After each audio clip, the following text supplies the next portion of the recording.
Well, Professor Tosa talked about the fusion of Buddhism and Shinto priest, and I would like to talk about the history and the example of this unity between Buddhism and Shintoism. Now, what is Shinto? This has developed based on the awe and respect to the nature. And so within the Japanese archipelago, nature, it has to do with the expression, way of expression and way of art, is what priest Shintoism is. And so I think it's very similar to the craftsman's world. So it is a very aesthetic and sensual kind of religion. So I interpret this Shinto as a art. First, it has a feature of space, and second is kind of a way of life, and so it's a religion of a certain way of living. And then there's aesthetic element, like the graduation that was explained. I think it's similar to this aspect of Shinto, and also sensitivity. It is reflected in the festivity. At the time of festival, many offering is made to the deity, and another element is the religion of skills that support this offering. And also another element is poem or epic, or the transmission of myths. That's one. And then I integrate all this element. I call it ecological intelligence. So within Shinto, there's this ecological intelligence within the linkage of all beings. We look at the wholesomeness of the life, and this links to the Japanese archipelago. Why Shinto was born in Japan? Well, I think I take this fusion between Buddhism and Shintoism from the combination of the compounding of the plate. So geographically or geologically, there's the Eurasian plate, North American, and the Pacific and Philippine plate. Japan is the only place where the four plates are overlapping. In this way, plate-wise, Japan is unique geographically, and in Japan is being divided by the vertical and horizontal line, and the Suwano Onbashira festival is being held first time in 7 years. This kind of festival is being held, and in the four corners of this site, there's the pillar that is being established, and that's the uniqueness of Shinto. And historically and geographically, there's some aspect coming from the peninsula and the continent, and coming from the south. So there's a fusion or hybrid of different elements coming from the different directions.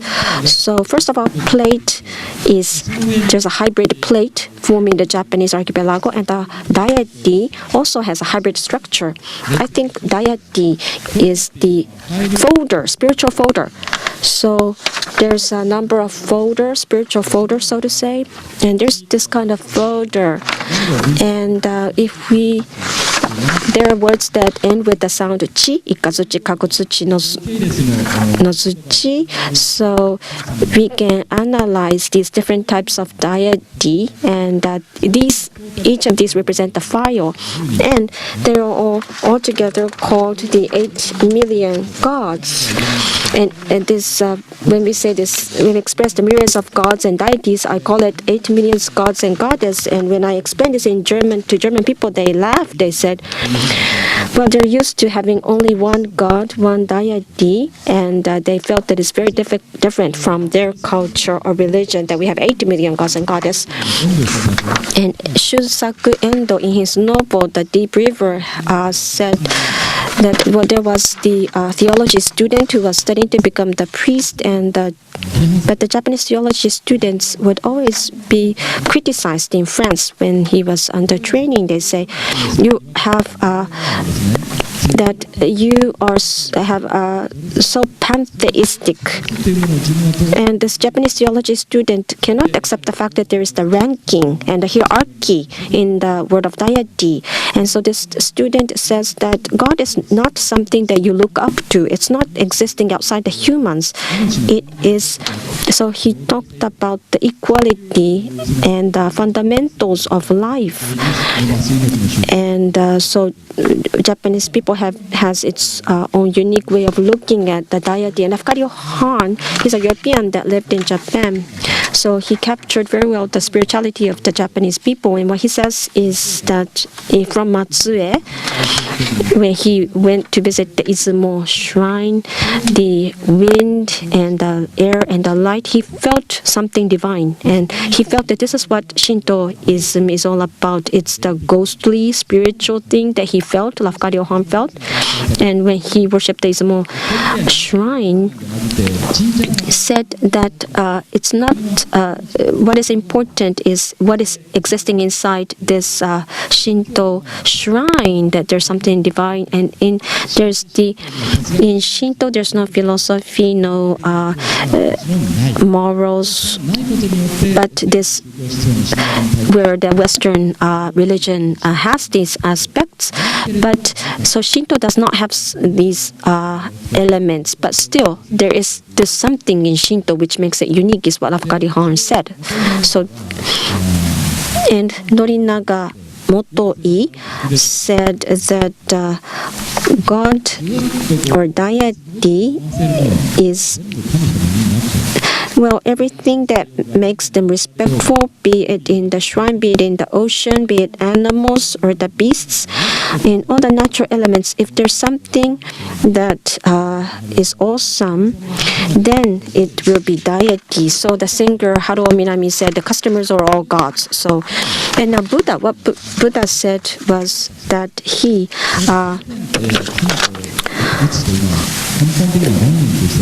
so he said that the Buddhism and the Shintoism is completely different, but I said that the God exists, deity exists, but Buddha is about refining.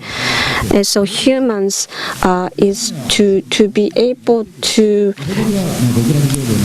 for humans, something for humans to be. And also for the Buddhism, you have to meditate, and so there's a difference between the two. And then there is still this fusion or unity between the two. One is there's the fusion between different Shintoism. In the tens thousands of history in Japan, all the deity, there was a time that all the different types of deity got together. So in year 538, it's the history between the unity between the Buddhism and the Shintoism is only about 1,400 or 500 years. In the Meiji era, the two were forced to separate. It was the kind of a forced divorce, so to say. So it was not really meeting the needs of the people. So now overcoming the separation of the Buddhism and the priest, it's like the working couple type of coexistence, I think. So the Japanese cultural structure, if you look at the relationship between the Buddhism and the Shintoism, in the ancient time, the Shintoism was stronger than the myth, and there were poems and respected as well as the festivals, and the Buddhism was well established. That was in the Kamakura days onwards. And during the warring days, it was important to be religious, and so this in the tales of Heike in permanence was respected. But now in the modern times, the respect was more on self-discipline and the learning, and now in the modern days it's more the science and technology era to try to introduce the Western teaching. And it was Prince Shotoku that modeled the fusion between the two in Buddhism. Next era was in the Mount Hiei or the Kukai, the priest, these people. Saicho, when he was making this temple at the Mount Hiei,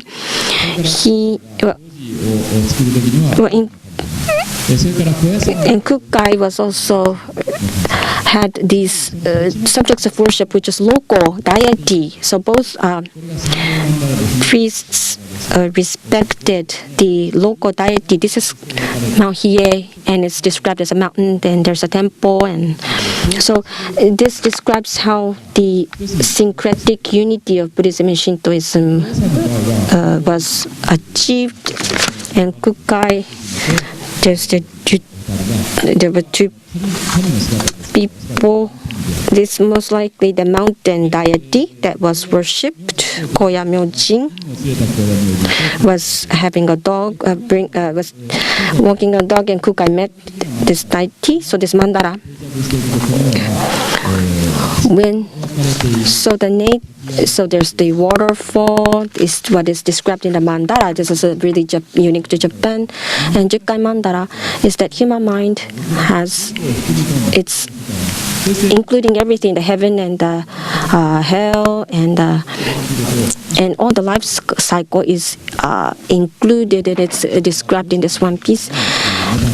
And metaphorically, in Yoshino's world, this word is expressed. The mountain is heaven or hell. In Tateyama, there's the heaven and the hell, as well as the Mount Fuji. There's a sacred place, and Mount Kasuga. There was a time when there's a unity between Buddhism and Shintoism. And now today, I'm running out of time, skipping around. I have this flute made from rock, a stone.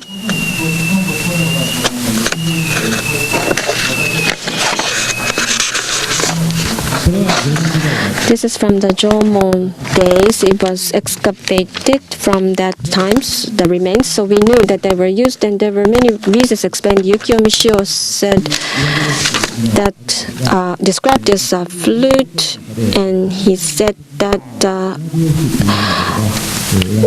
he describes the use of this kind of the flute when people became spiritual. So this flute is used in no is really symbolic of this fusion between Shintoism and Buddhism. So in the transmission of flowers through the master of forms, Seami is saying that so there's the sacred Shinto music and dance, but in the Buddhism, there's also the no that started from Buddhism as well, and also in the Hatha family, there was a family tradition that was the beginning of the no. So there were three theories of how no started out, how it started in Shintoism and Buddhism and family tradition. And so what Zeami is saying, that there's the element in no of both Shintoism and Buddhism, and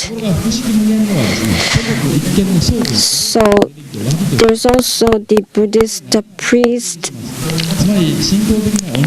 So Shintoism is to comfort the vengeful spirit, as well as the Buddhist practice of trying to get rid of the earthly desires. So both elements are integrated, and in this stage, Kagura is a sacred Shinto music and dance, and so it has to be divine or spiritual. But it's like half and half between, but in Kabuki,